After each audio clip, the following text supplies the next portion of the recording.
세계적으로 큰 인기를 끌고 있는 K-팝에 이어 세계가 열광하는 또 하나의 한국 상품이 있다고 합니다. 그것은 바로 찜질방인데요. 2016년 외국인 관광 전문 여행사 코스모진의 조사에 따르면 외국인 관광객은 찜질방을 한국에서의 가장 이색적인 경험 1위로 꼽았습니다. 찜질방은 한국 드라마를 통해 수많은 외국인들에게 호기심의 대상이자 신기한 문화로 극찬을 받고 있습니다. 이렇게 외국인들에게 사랑받는 찜질방이 해외에서도 엄청난 인기를 끌고 있는데요.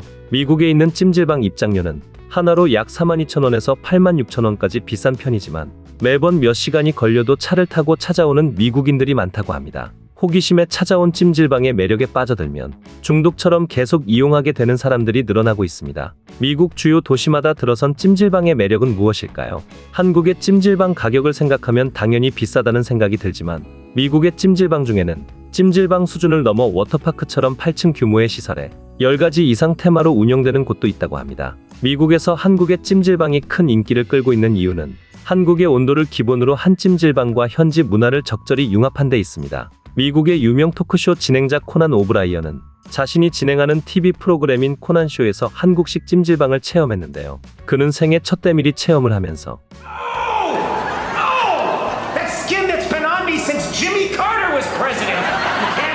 말에 웃음을 자아내기도 했죠. 사실 미국에서 찜질방을 한인 교포들보다 미국인들이 더 많이 찾는 이유가 있습니다. 한인들은 한국과 비교해 입장료가 비싸다고 느끼기도 하고 더운 여름을 피해 계절별로 찜질방을 찾는 시기를 따로 나누는 편입니다. 반면 미국인들은 이런 거대하고 이국적인 느낌의 사우나 시설을 경험해 보지 못했기 때문에 시설에 비해 비싸다는 생각도 없을 뿐더러 날씨와 상관없이 몰려온다고 합니다. 미국 전역에서 이런 큰 규모의 독특한 문화를 가진 사우나 시설을 운영하는 민족은 한국인이 유일한 것 같아 자부심도 커지는데요. 놀랍게도 미국인들 역시 한국과 비슷하게 주로 연인끼리 오거나 여성들끼리 비슷한 또래끼리 무리를 지어 방문한다고 하니 흥미롭습니다. 지난해 미국 텍사스주 휴스턴에는 한인 최초의 찜질방이 생겼습니다. 오랫동안 휴스턴 내 여러 곳에 한국식 찜질방이 생긴다는 소문이 있었지만 여러 가지 사정으로 인해 실현되지 않았는데요. 문제는 휴스턴의 날씨였습니다. 휴스턴은 덥고 무척 습하며 여름이 오랫동안 지속됩니다. 찜질방이 생긴다고 할 때마다 그곳 한인들은 날씨 때문에 과연 누가 찜질방에 갈까 하는 의문이 들었다고 합니다. 그러나 한국식 찜질방이 생기자 무더운 여름 날씨에도 미국인 고객 비율이 90%를 넘으며 큰 화제가 되었습니다. 휴스턴 지역의 라이프스타일 잡지 휴스토니아의 편집장 애비 루드는 생애 최초로 한국식 찜질방을 방문해 휴스턴 최초의 전통 한국식 스파 방문 인생을 바꾼 경험이라는 제목의 기사를 실었는데요. 기사에서는 최초로 때를 미는 것을 경험한 미국인의 심리가 흥미롭게 묘사되어 있습니다.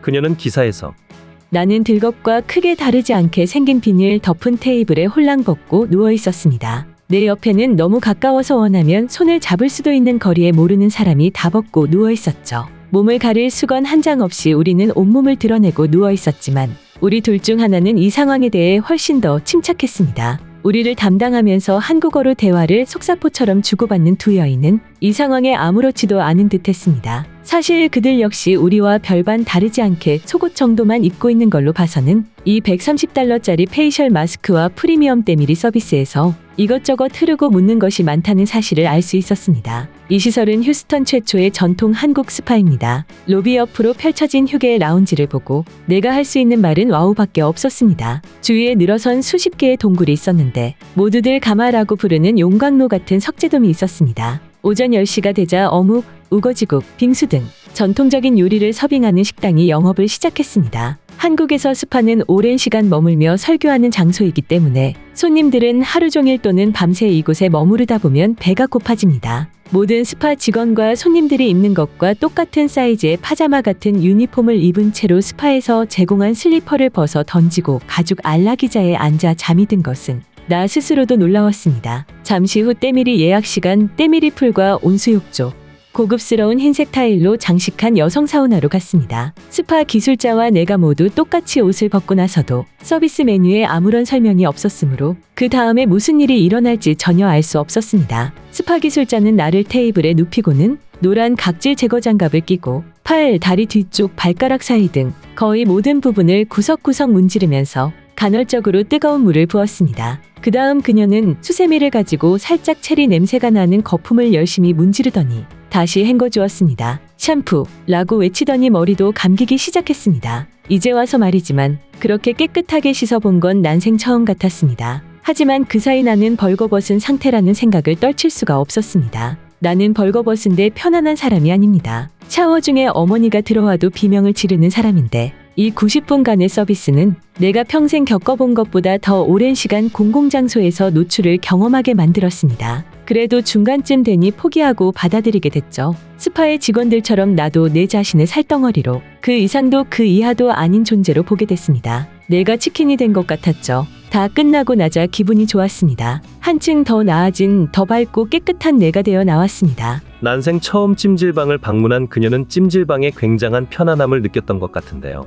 뉴욕타임스는 한국의 찜질방을 미국 전역 어디에나 있다면서 미국의 스타벅스와 같다고 전했는데요. 한국의 찜질방이 다른 사우나 문화와 차별되는 경쟁력을 갖췄다는 평가를 내리면서 찜질방은 또 다른 한국 문화의 체험장이며 그 다양성 자체로도 완전한 산업이라고 보도했습니다. 새로운 해외 열풍을 불러일으킨 찜질방이 미국을 넘어 전 세계를 사로잡게 되기를 기대합니다. 여러분의 생각은 어떠신가요? 제가 여러분들께 항상 평소에 이런 뉴스 썸네일만 잘 챙겨보시면 돈이 된다, 돈을 벌 수 있다라고 강조를 해서 말씀을 드리고 있는데요. 그 이유가 뭐냐? 부자들이 봤을 때 이런 사회적 이슈는 곧 돈으로 직결이 되고 돈이 몰리기 때문에 부자들은 항상 이런 사회적 이슈를 보고 그냥 흘러듣지 않고 꼭 생각을 전환해 본다라고 말씀을 드렸는데 이번에도 마찬가지예요. 여기 보시는 것처럼 전 세계 인공지능 AI 이슈가 지금도 끊임없이 나오고 있는데 이런 뉴스를 보시면서 여러분들은 어떤 생각을 하시는지 그냥 뉴스만 보고 끝내시는 건지 다시 제가 되물어보고 싶은데요. 제가 지난번에도 우리 구독자분들과 함께하는 주식으로 수익 내기 이벤트를 진행했었습니다. 당연히 무료로 진행했고요. 지난번에도 저에게 AI라고 남겨주신 구독자분들에게 이렇게 인공지능 사업 관련 대장주 가능성이 높은 딱 한 종목 바로 대원전선을 골라서 여러분들께 추천드렸었습니다. 내용을 보시면 아시겠지만 여러분들께서 어느 가격에서 사야 되는지 그리고 수익률이 몇 % 달성하면 팔아야 하는지 이렇게 세세하게 친절하게 말씀을 드렸었죠. 어떻게 됐을까요? 제가 추천을 드리고 지금 주가가 무려 330% 이상 급등이 나와줬습니다. 그래서 한두 달 만에 굉장히 많은 분들이 수익을 내셨을 거예요. 참여해주셨던 구독자분들 다시 한번 축하드리고요. 지금도 굉장히 많은 분들께서 이렇게 참여를 해주시고 계십니다. 기회는 끝나지 않았습니다. 지금도 역시나 돈이 되는 이슈는 바로 인공지능 AI 산업입니다. 현재 보시는 영상은 놀랍게도 사람이 실제 촬영한 영상이 아닌 인공지능이 만들어낸 영상이라는 것인데요. 이번 대선에서 승리한 트럼프 대통령은 규제 완화와 혁신 촉진을 내세우며 AI 산업 개발을 저해하는 규제들을 철폐하겠다고 밝혔었죠. 실제로 미국의 대형 빅테크 기업들은 올해 투자액이 288조 원이라 밝혔고 실제로 현재 미국은 AI 산업에 120조를 쏟아부어 전 세계 투자액의 62%나 차지하고 있는 상황입니다. 이에 따라 AI 산업이 더욱 가속화될 것이라 말하며 인공지능 활용의 수요는 폭발적으로 늘어나고 있는데요. 그럼 우리가 어떻게 생각을 해볼 수 있을까요? 당연히 인공지능 관련 사업들이 증가하면서 그 기업들 중에서도 매출을 잘 내고 수혜를 받는 기업이 드러날 수밖에 없다는 것이죠. 그래서 우리도 당연히 이쪽으로 생각을 연결해서 보셔야 된다는 겁니다. 그래서 이번에는 여러분들에게 어떤 종목을 드릴 거다. 제 개인 휴대폰 번호 010-2674-6106 이 번호로 참여라고 딱 두 글자 문자 남겨주시면 제가 인공지능 관련 기업 그 중에서도 앞으로 있을 인공지능 데이터 센터 수요 증가에 따른 전력망 인프라를 독점하면서 매출이 가장 잘 나오고 대장주 역할과 동시에 주가가 크게 뛰어오를 수밖에 없는 한 종목을 여러분들께 알려드리도록 하겠습니다. 현재도 이렇게 많은 분들이 이벤트에 참여하고 계시는데요. 여러분들이 주식으로 수익 내보는 연습을 한번 해보셔라 이렇게 말씀을 드리겠고 혹시라도 내가 주식을 하지 않는다고 하더라도 주변에 주식하는 분들께 추천해 주셔도 되겠죠. 그리고 연세가 좀 있으신 분들 중에서도 저는 조금 어려운 것 같아요 하시는 분들도 분명 계실 거라고 생각을 합니다. 그런 분들은 자녀분들에게 이 종목 한번 사봐라 이걸로 돈 한번 벌어봐라 좋은 조언도 해주실 수 있는 거죠. 그래서 지금 이 영상을 보시는 시청자분들 중에서 나도 돈 한번 벌어보고 싶다 가볍게 종목 한번 궁금하다 생각하시는 분들 어느 시간대건 상관없습니다. 제 휴대폰 번호 010-2674-6106 이렇게 간단하게 참여라고 두 글자 보내주시면 이전에 드렸던 폭등 종목처럼 이번에는 인공지능 관련주 중에서 주가가 가장 크게 상승할 올해 대장주를 여러분들께 보내드리도록 하겠습니다. 아시겠죠? 010-2674-6106 참여라고 딱 두 글자 문자 남겨주시면 여러분들이 이제 주식으로 수익 내보는 연습을 한번 해보실 수가 있다는 겁니다. 그리고 여러분들께서 수익 내서 꼭 영상으로 다시 돌아오셔서 좋아요, 구독 한 번씩 눌러주시면 정말 감사드리겠습니다. 오늘 영상은 여기서 마치겠습니다. 시청해주셨던 분들 모두 감사드리고 오늘도 행복한 하루 되시길 바라겠습니다.